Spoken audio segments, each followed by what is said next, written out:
What is the role of exercise in all of this? Well, it's pretty much crucial to the crux of all this activity.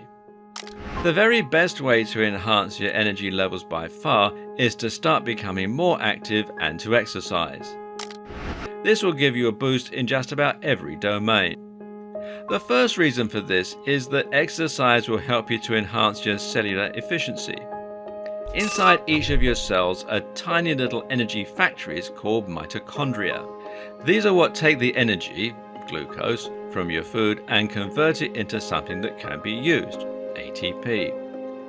They're also what break that ATP down to release the energy that drives muscle contractions, deep thought, and breathing. As we get older, the number of mitochondria in our system actually depletes, but when you're a young kid, you have loads of them and they're functioning much more efficiently. So if you ever wondered why all Grandpa does is sleep while little Timmy rushes around the house all day on a sugar high, that would be why. But when you exercise, you boost the function and number of your mitochondria. This doesn't just help you to perform better in athletic activities, it also helps you to think better and to wake up more alert so that you can get more done. That's only one way in which exercise will boost your productivity.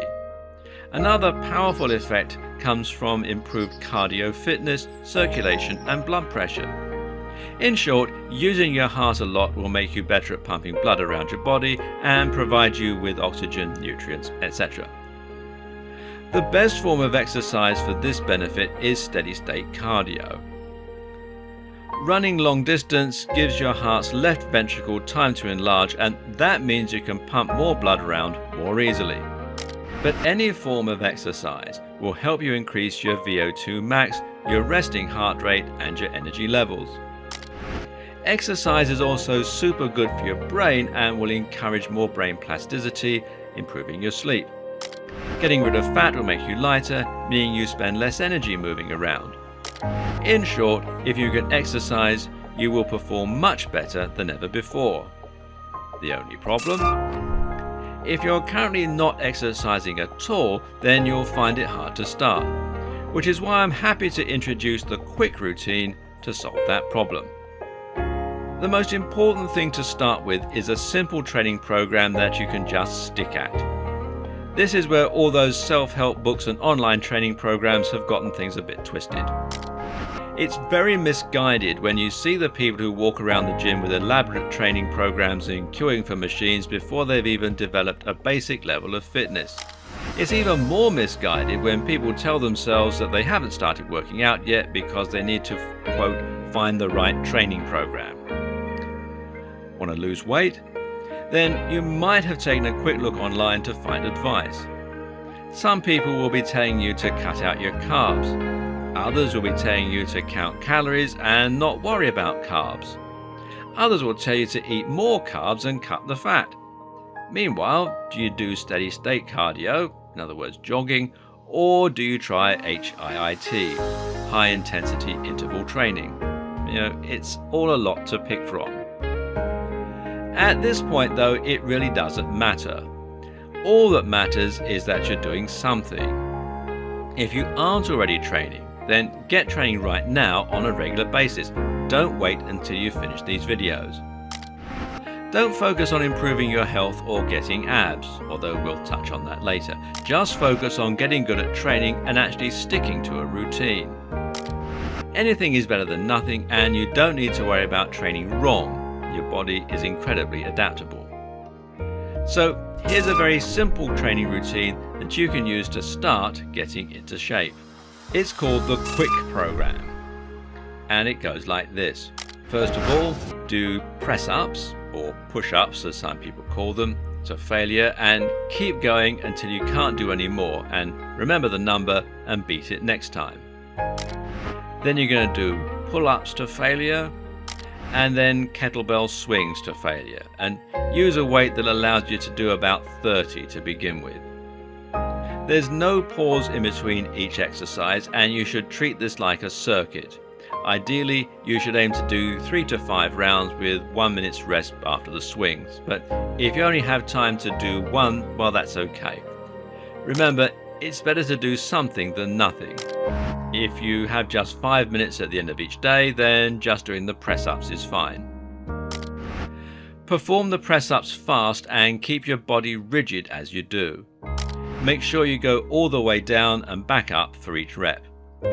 Look for a pull-up bar that fits into a door frame without needing screws, and this will set you back about $10 and you can buy them online. If you don't have a kettlebell, you can buy them online for about $50. If that's still off the cards, you can replace the swings with jack-in-the-box reps. Here you squat down, then explode up and splay your arms and legs apart. With all these, you're starting by going to failure and then aiming to increase or maintain that number each time you come to do the workout. So if you can do 30 press-ups right now, you'll be aiming to increase that to 31 tomorrow.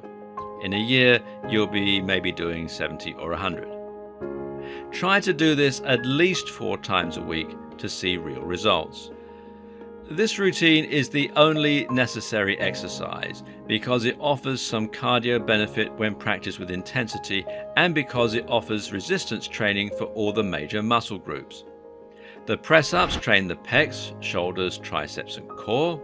The pull-ups train the lats, biceps and core, and the swings train the hamstrings, quads and lower back, the erector spinae. Overall, this is about as close to a full body routine as you're going to get in just 3 moves. But what really makes this routine effective is the simplicity. You can use it anywhere, you don't need much equipment, and it's completely flexible and adaptable. If you can only do 1 round, then that's fine. There's never really an excuse not to be able to do 5 minutes of exercise. The great thing is though, once you've done 1 round, you'll probably find you have the energy and determination to complete 2 more. This is pretty much the workout I used when I took up bodybuilding aged 13. I didn't know what I was doing, but I just watched the film Exit Wounds and decided I was going to work out regularly from then on. And I've been doing so for 15 years. Had I started researching complicated training regimes, I probably would have gotten disheartened, but just by doing a workout that I enjoyed and that was simple, I was able to have a six-pack and biceps while I was still at high school. Very often, simple is best.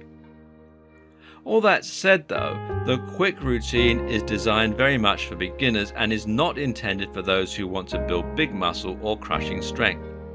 If you're new to training, then starting out with something to improve your general fitness and muscle tone is very important. By the way, the quick program is also ideal for helping you get abs.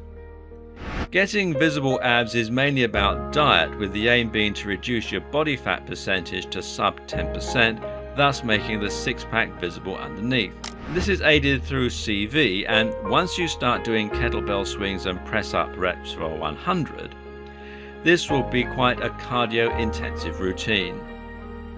The other thing people seem to forget though is their transverse abdominis. This is the band of muscle around your midsection that acts to hold in your stomach and your internal organs, as well as to support your lower spine during lifts. Crucially, this is what makes your abs flat, and that in turn is what makes them look good. Press-ups require you to keep your whole body rigid, and this is a perfect way to ensure you're strengthening the transverse abdominis. So do the quick workout regularly and with intensity, and you should start to find your abs show. Hopefully, that will offer some motivation to some viewers.